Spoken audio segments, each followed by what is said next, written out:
I'm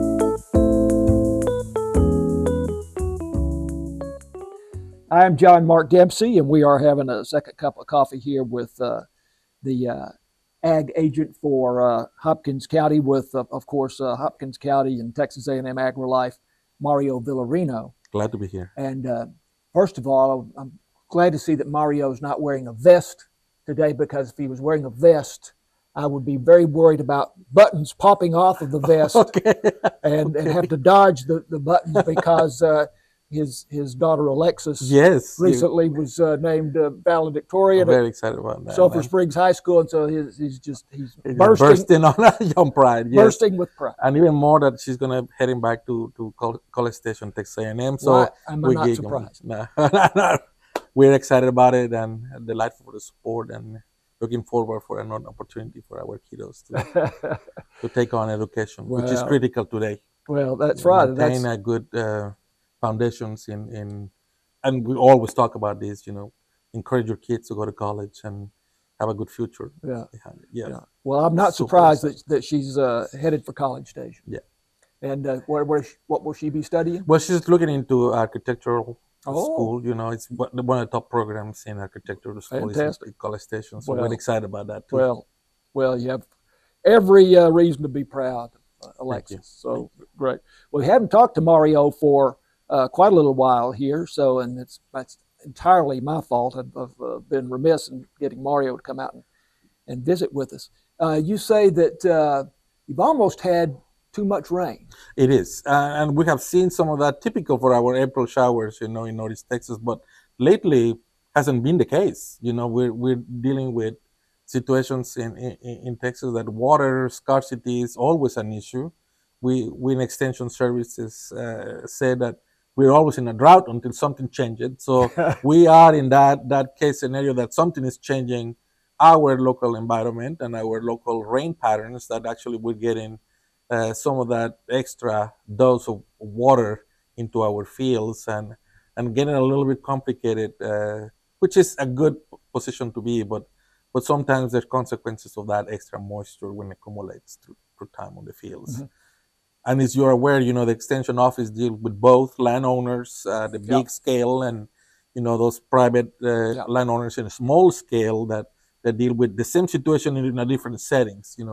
Critical is to understand that everything is based on how well you can sustain that crop, whatever that is, being a lawn or a forage production, and of course providing those nutrients for that lawn and that forage to maintain optimal condition. Now, sometimes the high moisture level creates unique situations that the people have questions about, and is the case that we're talking about these particular weeds that actually are in our lawns, so they're not used to it, just because we haven't had that drought.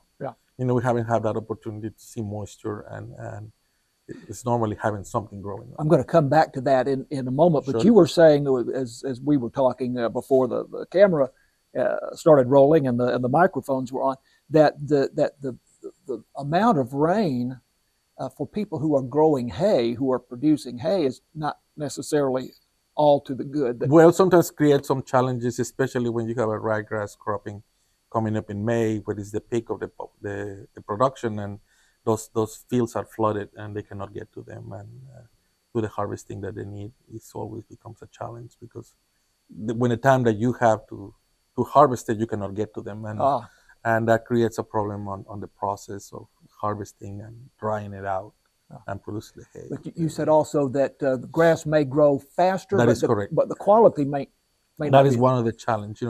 Water rapid growth in forages creates a problem, because the plant grows very, very fast, but the nutrients are not there in the plant as you would expect it. So it's also harder to fertilize, because there's water loggings on the fields, and that creates a rapid growth without the corresponding nutrient value. So you have a lot of hay that is poorly nutritional, and that's always a challenge too. And then you were referring to weeds a moment ago, and you put out thing about nuts edge here recently. Yes, because we normally do respond to our community by what is coming in the phones or visiting the office, and that's been my experience in the last 15 years that I've been serving the community here in Hopkins. That it usually works pretty good. You know, when you have somebody come in 2 or 3 problems to you, and then you tailor that your press releases for that. And I think it's been the case, you know, lately that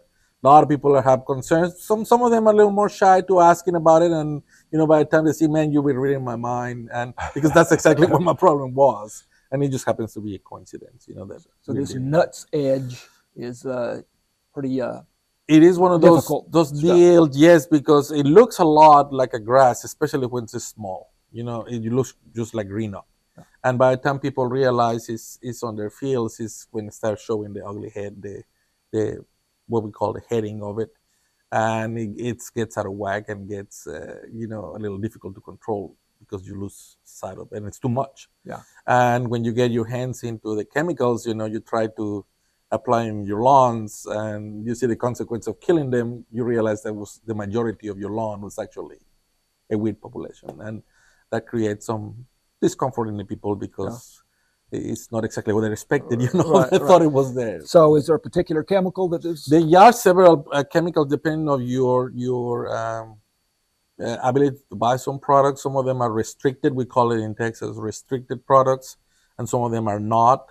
I usually hesitate to put a general prescription for products because the conditions of the applicator or the field are very specific. And there's several products for that available in the market. When you look, the most important thing is to identify that weed, that you know what you're dealing with, and it's not something else. And that's hard sometimes, especially with nut sedges. Well, people can take a picture, can they not? They can take a picture, send it to me. And it's particularly with nut sedges, you know, they're very, very characteristic. If you know what you're looking for, is that stem, that main core, the main plant material, the body of the plant is triangular, and instead of being cylindrical, and it looks like a grass when it's little. Later on, we'll have an inflorescence that is more like a bird, and people will recognize that then. There's another plant that is been very prevalent in our fields this time of the year with this kind of monster known as kilinga. And the green kilinga is very close to that nut sedge, but it has one single inflorescence and it's a burr. So that's what we have seen. There's a lot of green kilingas because of the moisture level. Normally, it's a perennial plant. It will grow every year back if the moisture is there. And that's what it gets it a little challenging, because if in sequence you have a drought spell, you're not going to see it. You know, it's going to stay there on the field. And when it rains again, here we go. And that's what it gets a lot of people in the challenge. We're about out of time, but and next time we talk, we'll probably be talking about the fact that it's too dry. It could be. We need more rain. It's just one of those things that we just have to get ready for whatever it comes. It goes round and round. It is correct. Great. Mario Villarino, Hopkins County Ag Agent, thank you. Glad to be with you guys for having a second cup of coffee with us. I'm John Mark Dempsey. This is KSST.